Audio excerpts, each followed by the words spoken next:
Tak ahoj, vítajte na kanáli For Work and Fun. No a v dnešnom videu sa pozrieme na multifunkčnú zváračku Parkside, kde si ju odskúšame na všetkých režimoch zvárania a budeme zvárať rôzne materiály, či už oceľ, nerez alebo hliník. Takže poďme na to, vyskúšame a otestujeme ju.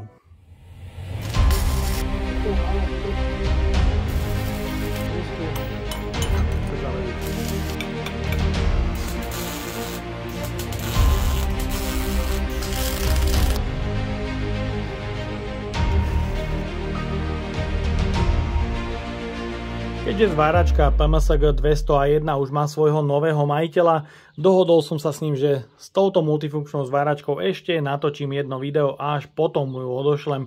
Pretože v predchádzajúcej recenzii, ktorú môžete vidieť hore v karte, som spravil jednu chybu pri zváraní trubičkovým drôtom. Som mal nesprávne zapojenú polaritu, na čo ste ma upozornili vy, diváci, takže vám za to ďakujem. No a taktiež toto video rovno doplním o zváranie rôznymi metódami, ktoré som taktiež neodskúšal, pretože som nemal tigový horák, nemal som argón, taktiež som zabudol použiť elektródu pre nerez a samozrejme v režime Migmax som neodskúšal zváranie hliníkov, pretože mi chýbal argón, ale dnes už tieto komponenty všetky mám pripravené, takže poďme na to, odskúšame túto multifunkčnú zváračku na rôznych materiáloch. Začíname s zváraním trubičkovým drôtom a správne zapojenou polaritou.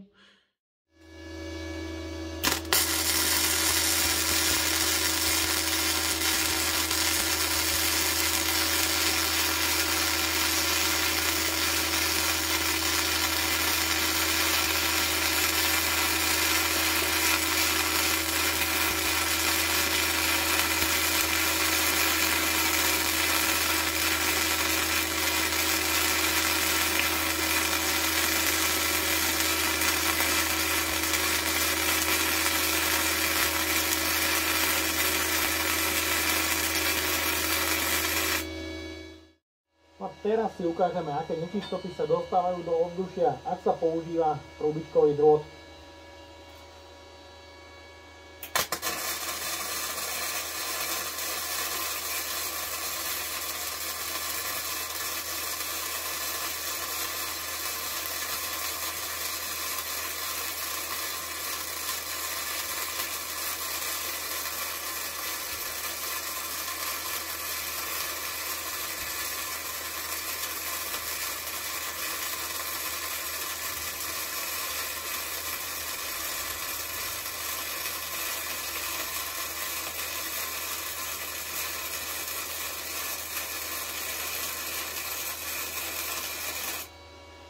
Čiže môžete vidieť, čo okolo mňa lieta.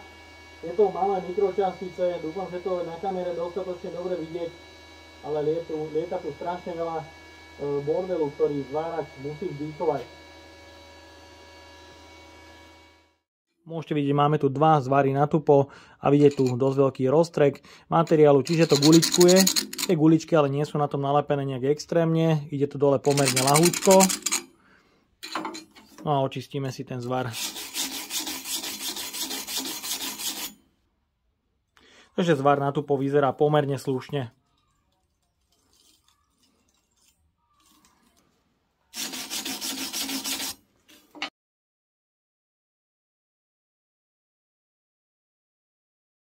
Ďalej budeme pokračovať zváraním obalenou elektródou pre oceľ a taktiež pre nerez.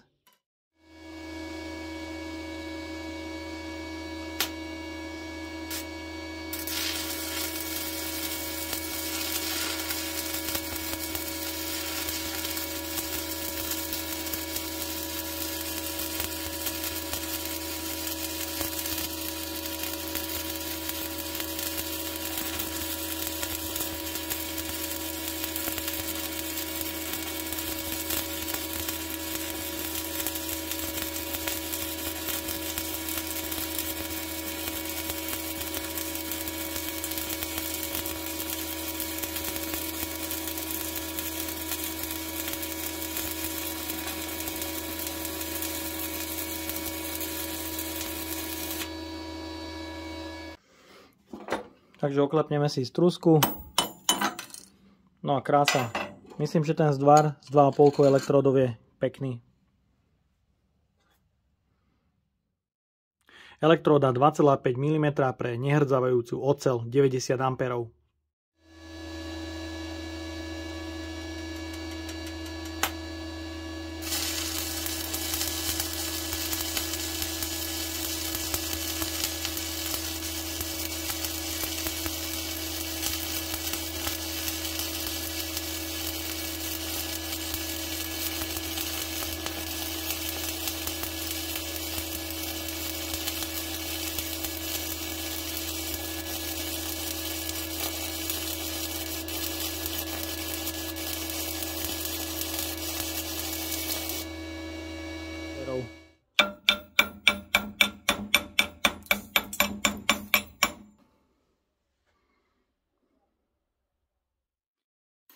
Ďalej budeme pokračovať v režime Migmag s váraním ocele.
No a pokračujeme v režime Migmag, zváranie hliníkom s argónom.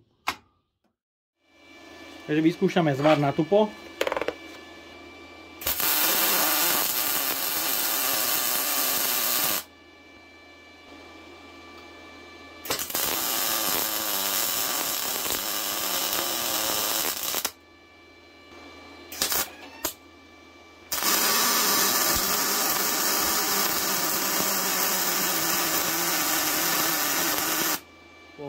Tento prvý je na 90 A, druhý na 50 a tretí na 120.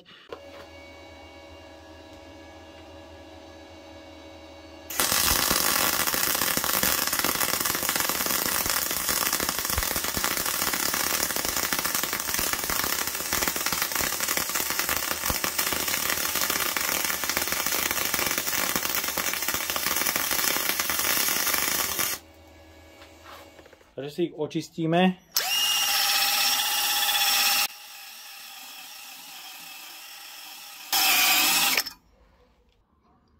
No a teraz je pekne vidieť, že pri týchto zvároch bola nízka voltáž, takže po pridaní tento zvár už mal korekciu plus 5 a tu už to zvárať celkom ide. Myslím, že to vyzerá celkom schopne, ale vidieť tu taktiež nejaký roztrek materiálu.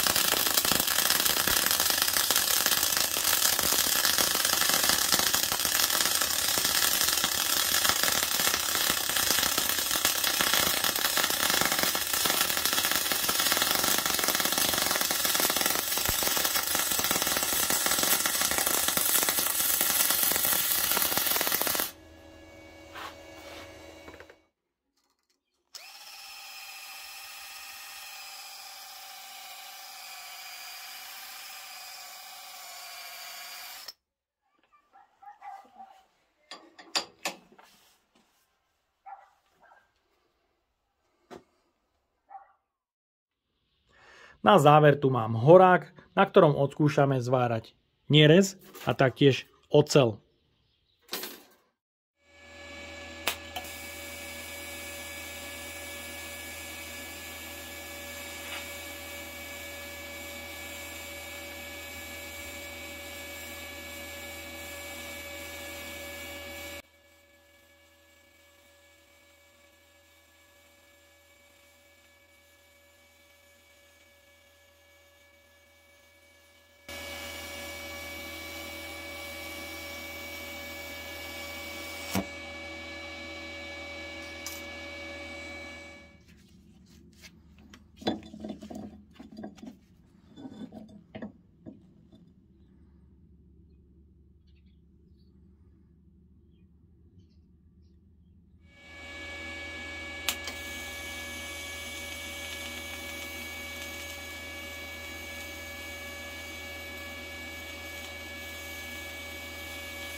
No a na záver vás chcem požiadať o podporu nového slovenského YouTube kanála Tech3D, ktorý sa zaoberá prestavbami a úpravami elektrospotrebičov, hlavne z prostredia dielne.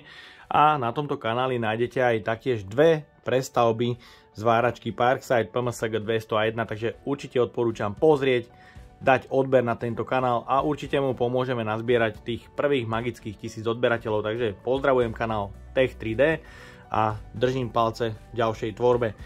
No a čo sa týka zváračky Parkside PMSG 201, odskúšal som mu na rôznych materiáloch a odskúšal som taktiež všetky režimy zvárania, kde sa ukázalo, že zváranie trubičkovým drôtom je čistejšie, ak je správne zapojená polarita. Budiž tu bola moja oprava, ale mohli ste vidieť taktiež to guličkuje a hlavne som ukázal, aké nečistoty sa dostávajú do ovzdušia, ak sa zvára trubičkovým drôtom. Zváranie obalenou elektrodou ide veľmi dobre, taktiež tupé a kútové zváry na COčku ide veľmi dobre. Odskúšal som poprvýkrát v živote zvárať aj hliník, no a môžem povedať, že sa mi to celkom podarilo. Ak by to ale chytil do ruky nejaký profesionál, určite by to bolo lepšie. No a čo sa týka zvárania v režime TIG, je potrebné zdolať niekoľko prekážok, pretože to nie je vysokofrekvenčné zapaľovanie. Musíte si manuálne spustiť ventil s plynom, ďalej manuálne zapáliť oblúk a taktiež manuálne ukončiť oblúk, takže je to o niečo zložitejšie, ale samozrejme zvárať toto technológiou sa dá a myslím, že to na tej zváračke TIGu ide veľmi pekne. No a počas týždňa, v ktorom som natáčal dnešné video, ma Matúš Kubala kontaktoval s prosbou, či by som mu zváračku nevedel vymeniť za nejaké iné náradie, pretože on sám túto zváračku nepotrebuje, tak som mu vyhovel a poslal som mu peniaze na voľný nákup náradia. Takže táto zváračka Parkside PMSG 201 naďalej ostáva v súťaži a zapojiť sa môžete pomocou PayPal účtu alebo účtu, ktorý dám dole do popisu. Bude znova zaradená do zlosovania v zlosovaní PayPal 2.0. Takže ja dúfam, že sa vám dnešné video páčilo. Ak by ste ma aj vy chceli podporiť finančným príspevkom, dole do popisu vkladám link na PayPal Donate. No a odo mňa je to na dnes všetko. Ak sa vám toto video páčilo, dajte like, potvrďte odber a zvonček, aby vám už neušlo ďalšie video. Ahoj.